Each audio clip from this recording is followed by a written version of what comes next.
فأعوذ بالله من الشيطان الرجيم بسم الله الرحمن الرحيم ولا تقولوا لمن يقتل في سبيل الله أموات بل أحياء ولكن لا تشعرون صدق الله مولانا العظيم وبلغنا رسوله النبي الأمين المتين المختار الكريم ونحن على ذلك من الشاهدين والشاكرين والحمد لله رب العالمين۔ بارگاہ رسالت معاب صلی اللہ تعالیٰ علیہ وسلم میں درود پاک کا ہدیہ پیش کریں۔ اللہم صلی علی سیدنا و مولانا محمد معدن الجود والکرم وآلہ واصحابہ الکرام وابنہ الکریم وبارک وسلم صلاة دائمة سرمدا ابدا۔ اب حالات کربلا کی طرف ہم چلتے ہیں میرے عزیزو۔ حالات ایسے کیا پیش آئے کہ یہ کربلا کا واقعہ رونما ہو گیا؟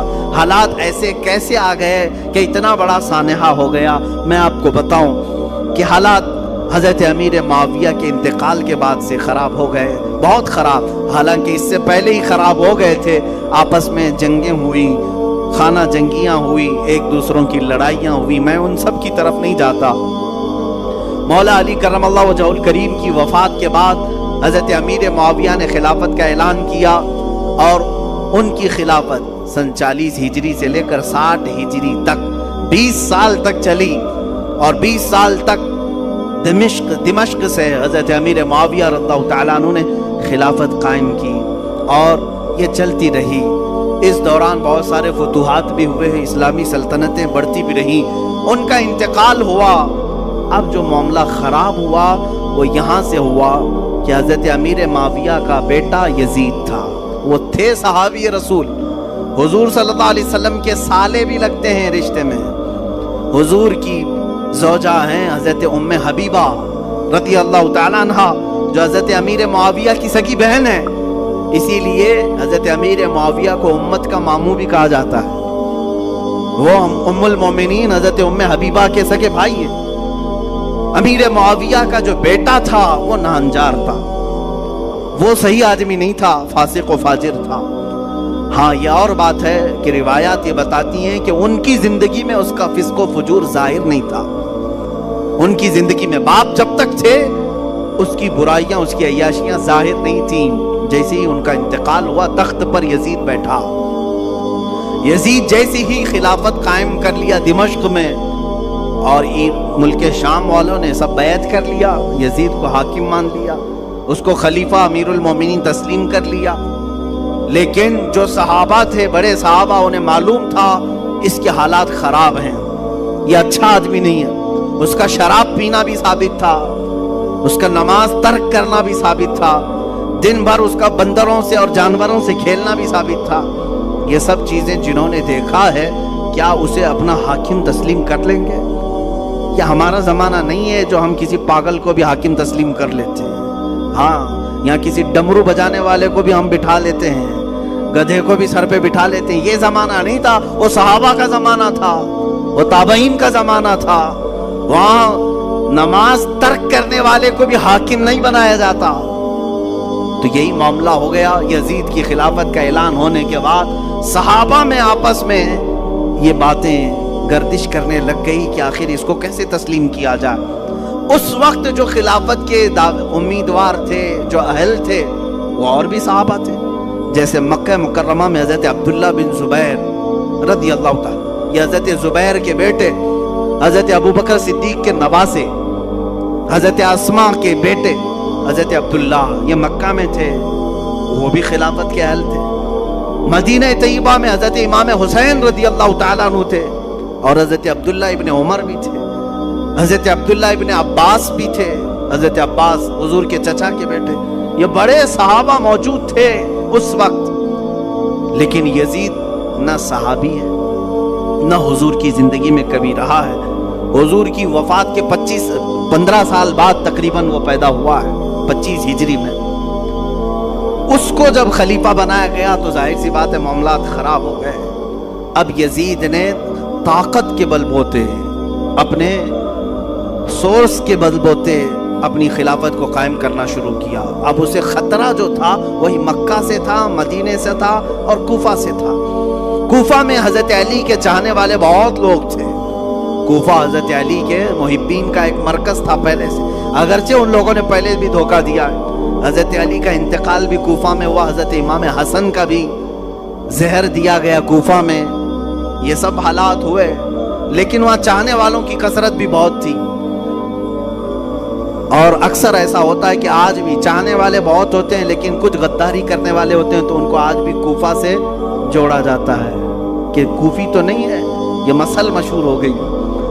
تو امام حسین مدینہ میں تھے، عبداللہ بن زبیر مکہ میں تھے۔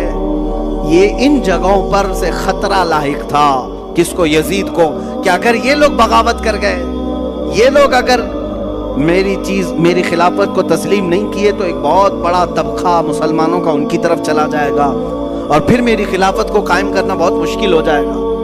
اور اس کے جتنے مشیر تھے وہ سب کے سب عیاش قسم کے تھے۔ ایک بات یاد رکھیں، کبھی حاکم ڈینجر بنتا ہے تو اس کے مشیروں کی وجہ سے۔ مشورے دینے والے اگر بہت خطرناک ہوں تو حاکم بھی بہت خطرناک بن جاتا ہے، ایسے اکثر ہوا ہے۔ تو یزید کے جو مشیر تھے وہ سب ظالم تھے، مشورے بہت بھیانک قسم کے دیتے تھے۔ ان کے مشوروں کی وجہ سے ہی تو کربلا ہو گیا، یزید فوج کی فوج بھیجتا رہا۔ حسین اعظم اس وقت تک مدینہ طیبہ میں تھے، سیدنا امام علی مقام مدینہ طیبہ میں تھے، ان کا گھر مدینہ میں تھا، اہل بیت خاندان سب مدینہ میں رہ رہے تھے۔ اب یزید نے اپنا گورنر وہاں پر مدینہ طیبہ میں مقرر کیا، اور سب سے پہلے بیعت لینے کے لیے مدینہ بھیجا، اور وہاں کے گورنر سے کہا حسین کو بلاؤ، عبداللہ بن عمر کو بلاؤ، اور جو مدینہ میں بڑے صحابہ ہیں ان کو بلاؤ، اور ان سے میری بیعت لے لو، اور کہو کہ یزید امیر المومنین ہے، خلیفۃ المسلمین ہے۔ گورنر کو جیسی آرڈر آیا، ان تینوں کو بلایا اس میں امام حسین بھی تھے۔ گورنر نے کہا خلافت قائم ہو چکی ہے دمشق میں، آپ حضرات تسلیم کر لیں، آپ یزید کو خلیفہ مان لیں۔ حضرت امام حسین فوراً کھڑے ہو گئے، کیا تم مجھ سے ایسے کو خلیفہ ماننے کو کہتے ہو جس کی نمازوں کا کوئی ٹھکانہ نہیں، جو عیاش ہے، فسق و فجور میں مبتلا ہے، جو عورتوں کا دل دادا ہے؟ میں ہرگز تسلیم نہیں کرتا۔ آپ اٹھ کر کے چلے گئے۔ اس کے بعد جب یہ بات یزید کو پتہ چلی تو گورنر کو سخت آرڈر آیا کہ یا تو ان کی بیعت لے لو یا تو پھر ان کو قتل کر ڈالو۔ اتنا سخت حکم آیا تو جو گورنر تھا مدینے کا، اس نے امام حسین کو بلایا اور کہا میں نہیں چاہتا کہ رسول اللہ کے گھر والوں کے ساتھ میں سختی کروں، اور مجھے میری نوکری کی بھی فکر ہے، میں اگر آپ کے ساتھ سختی کے ساتھ معاملہ نہ کروں تو یزید مجھے مار ڈالے گا، بیچ کا کوئی راستہ نکالیں۔ تو امام حسین نے کہا ٹھیک ہے، میں بیچ کا راستہ یہ نکالتا ہوں کہ میں مدینے سے نکل جاتا ہوں، میں مدینہ طیبہ سے ہی نکل جاتا ہوں تاکہ تجھے کوئی سختی وہ نہ کر سکے۔ اس نے گورنر نے کہا ٹھیک ہے، آپ یہ کام کر سکتے ہیں۔ سیدنا امام حسین رات کے وقت اپنے گھر والوں کے پاس آتے ہیں، یہاں سے شروع ہوتی ہے داستان۔ اپنے گھر والوں سے کہتے ہیں آؤ، اب ہمارے لیے مدینہ تنگ ہو گیا ہے، یزید کی سختیاں بڑھتی چلی جائیں گی، اس کے ظلم کی داستانیں اب رقم ہونا شروع ہو چکی ہیں۔